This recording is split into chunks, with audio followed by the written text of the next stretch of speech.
there's these mysterious aspects of Iblis, right? He's granted respite, which means like he has still authority on the earth. And we see in the story of Jesus that he actually has a lot of authority, and he tries to tempt Jesus in order to, try and get him to worship himself and then to give him authority in exchange for that.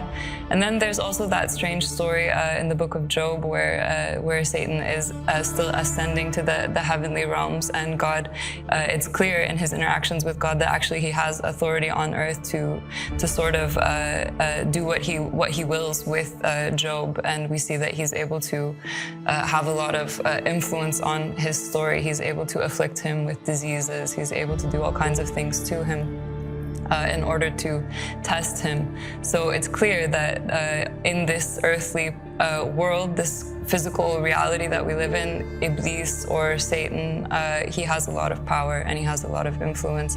And we know that there comes a time, right, where the story comes to this breaking point where the forces of good and the forces of evil have to fight one another.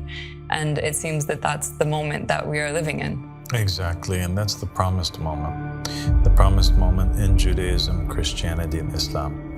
That's what all of the believers of these three traditions have been awaiting from the very beginning. They're waiting for this time where evil is defeated, Satan is killed, destroyed, defeated, that the kingdom of God comes on the earth, and that God is victorious, and that there's a restoration of the paradise that was originally here. Now remember, the Bible places what? The Garden of Eden on earth. Yes, yeah. So it seems like the earthly realms were a part of paradise before, because there was nothing else except for this, place of peace. And then after Adam and Eve and also Lucifer get expelled from the Garden of Eden, it's kind of raised or lifted.